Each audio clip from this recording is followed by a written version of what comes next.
తాకట్లో ఉన్న మీ బంగారాన్ని విడిపించి ఆ రోజు ఆన్లైన్ రేటుకి కొంటాం. Sharma gold company. నమస్కారం, వెల్కమ్ టు సుమన్ టీవీ. నేను గీతాంజలి. మనతో పాటు శ్రీ తాళ్ళూరి బనారస్ బాబు గురూజీ ఉన్నారు. శ్రీ జగదాంబ త్రిశక్తి పీఠాధిపతులు. వారితో మాట్లాడతాం. గురుగారు నమస్కారం అండి. శ్రీమాత్రే నమః. సొంత ఇంటి కళ అందరికీ ఉంటుంది. ఎంత కష్టపడినా చివరిగా గూట్లో చేరితే ఆనందం అంతే. మన ఇల్లు అని చెప్పుకోవడానికి ఉన్న ఆనందం వేరు. కావాలని అందరూ కోరుకుంటారు, కానీ దానికి ఒక యోగం ఉండాలి అని అంటారు. నిజంగా అది ఒక యోగమా? అందరికీ ఉండదా? ఒకవేళ ఇల్లు కట్టుకోవాలంటే ఎలాంటివి సహకరిస్తాయి? జాతకంలో ఉంటుందా? ముందుగా తెలుస్తుందా? జాతకంలో లేకపోయినా సాధ్యం అవుతుందా? జాతకంలో మీరు ఇందాక చివరిలో ఒక మాట అన్నారు. జాతకంలో లేకపోయినా మనం సొంత ఇంటి కళను నిజం చేసుకోవచ్చా? ఎస్, చేసుకోవచ్చు. అవునా అండి? ఎలా అంటారు? జాతకంలో ఉన్నవాడికి ఎలాగో వస్తుంది, మరి లేనివాడికి ఆనందాన్ని ఇచ్చేదే భగవతత్వము. కాబట్టి ఎవరైతే కనుక తమ జాతకాల్లో సొంత ఇంటి కళ ఉన్నా అది తొందరగా నెరవేరకపోయినా, ఇప్పుడు చూడండి, మనం పుణ్యం చేసినప్పుడు పుణ్యం మనకి 3 రకాలుగా వస్తుందమ్మా. ఇలాగ గత జన్మలో మీరు బాగా పుణ్యం చేశారనుకోండి, చిన్నప్పటి నుంచి పుణ్యం చేశారు, అప్పుడు మీరు బాగా ధనవంతుల ఇంట్లో పుడతారు. మీరు చూడండి, చిన్నప్పటి నుంచే పుణ్యం చేస్తున్నారు, దానం ధర్మం ఏదో మీకు వచ్చిన దానిలో ఏదో పక్క వాళ్ళకి ఇస్తే కానీ మీరు తినరు. అది మంచి ప్రక్రియ కదా. స్కూళ్ళల్లో కానీ ఓ చాక్లెట్ ఉంటే వాడికో సగం నాకో సగం మనం ఇలాంటి బుద్ధే కనుక చిన్నప్పటి నుంచి మీలో డెవలప్మెంట్ అయ్యండి, మీరు మరణించేదాకా అదే బుద్ధితో అలాగే దాన్ని వదలకుండా ఒక నియమంలాగా మీరు కొనసాగిస్తే మంచి పనుల్ని, మీరు వచ్చే జన్మలో బాగా డబ్బున్న వారింట్లోనే పుడతారు. ఇది సత్యం సత్యం సత్యం. లేదు మొదటి నుంచి చేయలే, ఏదో మధ్యలో కొంతమంది మాటలు చెప్పంగా నాకు అది కలిసి వచ్చింది ఇది కలిసి వచ్చిందని మీరు చేశారు. రిటైర్మెంట్ బెనిఫిట్ లాగా మీకు లభిస్తాయి డబ్బులు అప్పుడు. మరి మీరు చూడండి, జీతం ఒక 20,000 వచ్చినా కూడా రిటైర్ అయ్యేటానికి 10 లక్షలు 15 లక్షలు పిఎఫ్ గ్రాడ్యుటీ అంటే ఏంటి? అది అప్పుడు రావటం మీకు ఎప్పుడైనా రావచ్చు, కానీ మీకు పుణ్యంగా ముందర తొందరగా రాలేదుగా. ఇట్లాంటి డబ్బులు అంత అమౌంట్గా మీరు ముందర చూడలేదుగా. తర్వాత కొంత వయసు వచ్చిన తర్వాత వచ్చింది కదా. ఈ విధంగా ఇక ఇది 2వ రకం పుణ్యం. ఇక 3వ రకం పుణ్యం వాళ్ళు చూడండి, వాళ్ళు చాలా కాలం పాపం చేసి చివరిలో ఏదో పెద్ద దానం చేసి పోదాం, ప్రాణం వదిలేద్దాం ఇక అనుకున్నప్పుడు అట్లా చేస్తారు. వీళ్ళకి చచ్చేటప్పుడు డబ్బులు వస్తాయమ్మా తర్వాత జన్మలో. అంటే అదే తర్వాత జన్మలోనే, మరుసటి జన్మలోనే. ఎలాగా అంటే వీళ్ళు చనిపోతారని తెలిసినా కూడా పిల్లలు డబ్బు పెట్టి ఎలాగైనా కాపాడుకోవాలి. అప్పుడు డబ్బును ఖర్చు పెడుతూ ఉంటారు. చచ్చిపోయే రోగమే, బతకడానికి తెలిసినా కూడా అయినా కూడా ఒక ప్రయత్నం చేద్దాం, ఆ ఇంజక్షన్ ఈ ఇంజక్షన్, ఆ మందు ఈ మందు, మా నాన్నకి ఎంత ఖర్చు పెట్టాము బతకలేదు అని అంటూ ఉంటాం మనం కొన్ని విషయాలు.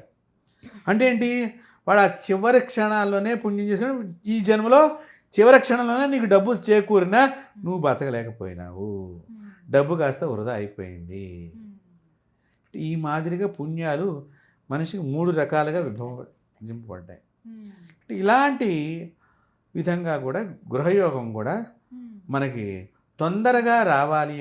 ఒకవేళ ఉంది మీకు రాలేదు గృహయోగం అంటే, మీరు గత జన్మలో పాము పుట్టలన్నీ పెకిలించి వేస్తే ఆ పాపము ద్వారా ఈ జన్మలో ఇల్లు కూలిపోవచ్చు, కట్టుకున్న ఇల్లు, లేకపోతే వేలంలో వెళ్ళిపోవచ్చు, లేకపోతే మీ పిల్లలే మీకు తెలియకుండా మీ డాక్యుమెంట్లు తీసుకెళ్ళి తాకట్టు పెట్టవచ్చు.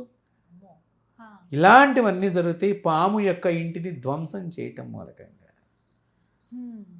చూడండి, ఒక జంతువు ఇంటిని పోగొడితే, అలాగే గోకోష్టాలను ధ్వంసం చేసిన ఇలాంటి శాపానికే లోనవుతారు. ఏ జంతువు యొక్క కోష్టానికి చేసినా వాళ్ళకి ఇల్లు ఉండదు, పాపం వాళ్ళని పాడిస్తుంటుంది. సహజంగా మీరు ఇందాక అన్నారు, ప్రతి మనిషికి కూడా సొంత ఇంటి కళ నెరవేరితే ఏమి తినకపోయినా తిన్నంత ఆనందం ఉంటుంది అని శాస్త్రంలో కూడా చెప్పబడిందమ్మా. కనీసం సంకల్పం అన్నా నీ స్వగృహంలో చెప్పుకోవాలిరా. అంటే ఏంటి, సంకల్పం అంటే ఏదైనా పూజ చేసేటప్పుడు భగవంతుడి దగ్గర స్వగృహే మమ గృహే అని మనం చెప్పుకుంటూ ఉంటాం, లేకపోతే నివాస గృహే అని చెప్పుకోవాలి. అద్దింట్లో ఉన్నవాళ్ళు ఏం చేయాలి, ఇప్పుడు నివాస గృహే అని చెప్పుకోవాలి. అంటే ఏంటి, నువ్వు ఎంతసేపు ఆ ఇంట్లో నివాసం ఉండడానికే సరిపోయావు తప్ప నీ ఇంట్లో కూర్చుని ఆ దేవుణ్ణి వర్షింపమని కోరుకోవడానికి నువ్వు పుణ్యాన్ని సంపాదించుకోలేకపోయినావు. కాబట్టి ఇలాంటి దోషాల వలన కూడా కొంతమందికి సొంత ఇంటి కళ నెరవేరదు. అలాంటి వాళ్ళందరికీ గురించి మీరు అడిగినట్లుగా నాకు అనిపిస్తుంది. వీళ్ళు ముఖ్యంగా చక్కగా లలితా సహస్రనామంలో చింతామణి గృహంతస్థ అనేటువంటి ఒక నామం వస్తుంది. ఆ నామాన్ని ప్రతిరోజు ఒక 1000 సార్లు తక్కువ కాకుండా ఆ ఒక్క లైన్ని చదువుతూ, ఆ చదివే ముందర శ్రీకారం పెట్టాలి, ఆ లైన్కి చివరిలో నమహాకారం పెట్టాలి, ఆ ఒక్క లైనే చదవండి అనేటువంటిది చదివి రోజు మీరున్న అద్దింటికి బొట్టు పెడుతూ ఉండండి. అప్పుడు మీకు త్వరలో ఇల్లు ప్రాప్తమవుతుంది. అద్దింటికి బొట్టు పెడితే సొంత ఇంటి కల నెరవేరుతోంది. అంటే ఎందుకు పెడుతున్నావు, ఈ ఇంట్లో కూర్చుని నువ్వు ఇల్లు కట్టుకోవాలని సంకల్పం పెట్టుకుని ఈ మంత్రాన్ని ఇప్పుడు తెలుసుకుని జపం చేయటం మొదలెడుతున్నావు. కాబట్టి ఈ ఇల్లు నీకు ఈ రోజున ఈ వీడియో చూసి ఈ మంత్రము ద్వారా నీకు సొంత ఇల్లు కావాలనేటువంటి ఫలితాన్ని ఇచ్చడానికి ఈ రోజు నీకు ఈ ఇంట్లో నువ్వు ఉండి చూడగలిగిన భాగ్యం నీకు లభించింది. కాబట్టి ఆ ఇల్లు కూడా బాగుండాలని బొట్టు పెడితే నీ ఇల్లు తప్పకుండా బాగుంటుంది. అందుకని ప్రతిరోజు ఒకచోటే రాయండి పసుపు, దేవతా మందిరం దగ్గర అక్కడ పెట్టుకున్నటువంటి గోడకి చక్కగా బొట్టు రాసి పసుపు రాసి బొట్టు పెట్టి చింతామణి గృహంతస్థ అనేటువంటి శ్లోకానికి ముందర శ్రీకారము వెనకాతల నమహకారము ఒక 1000 సార్లు తక్కువ కాకుండా చెయ్యాలి. చేస్తూ మీరు శుక్రవారం మంగళవారం చేసే క్రమంలో పాయసాన్నాన్ని కంపల్సరిగా నైవేద్యం చేయాలి.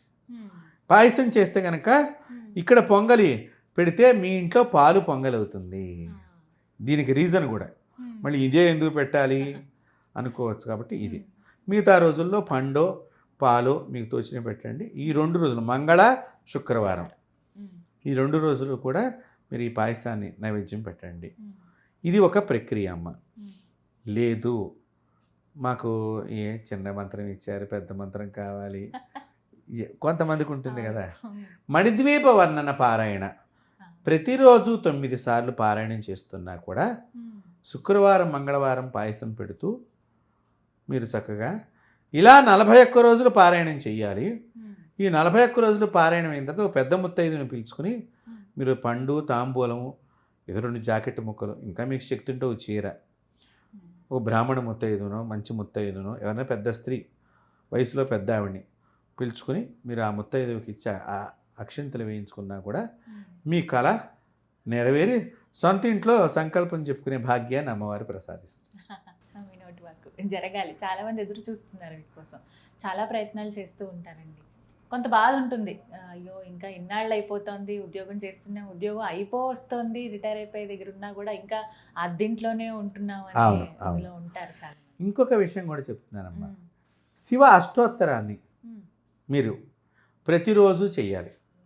శివ అష్టోత్తర పారాయణం చేసే క్రమము సొంత ఇంటి గురించి ఒక తెల్లని జాకెట్ పట్ట మీద శివుని ఫోటో పెట్టుకుని బియ్యము, కొద్దిగా నెయ్యి, కొద్దిగా భస్మము, ఇవి 3 కలుపుకోవాలి. కలుపుని ఈ అక్షింతలతోనే స్వామివారికి మీరు పూజ చేస్తూ ఉండాలి. అష్టోత్తర పూజ సొంత ఇంటికి ప్రతిరోజు సాయంకాలం చేయాలమ్మా. ఇది సాయంకాలం చేస్తే తప్పకుండా మీకు సొంత ఇంటి కల నెరవేరుతుంది. సాయంకాలం పూట శివుడు తన ఇంటికి వెళ్ళిపోతాడు. ఆ ఇంటికి వెళ్ళిపోయే క్రమంలో మీరు అంటే 5:30 ఆ ప్రాంతంలో నుంచి మొదలెట్టుకుని మీరు 6:30 7 గంటల దాకా కూడా 7:30లోగా ఈ పూజ ముగించాలి. మళ్ళీ 7:30 తర్వాత కాకూడదు, 7:30లోగా చెయ్యాలి. దీనికి ఒక లెక్క ఉన్నది. అమ్మవారు కుటుంబ సమేతకంగా కూర్చుని మన హాల్లో కూర్చుని అందరూ మాట్లాడుకున్నట్టుగా పరమేశ్వరుడితో కూర్చుని అమ్మవారు పిల్లలు అందరూ మాట్లాడుకుంటారట. సో సకుటుంబ సపరివార సమేతకంగా కదా గృహప్రవేశం చేసేది. అంటే మీరు కూడా ఆ సమయంలో ఈ పారాయణ ముగింపు చేస్తే మీ సకుటుంబ సపరివార సమేతకంగా మీ నిజ గృహంలోకి, మీ సొంత ఇంట్లోకి మీరు గృహప్రవేశం చేసుకుని చక్కని ఆనందాన్ని పొందుతారు. ఈ విధంగా సొంత ఇంటి కల నిజం చేసి నిజం చేసుకోవచ్చు. చక్కగా తెలియజేశారు. ధన్యవాదాలు గురువు గారు. శ్రీమాత్రే నమః.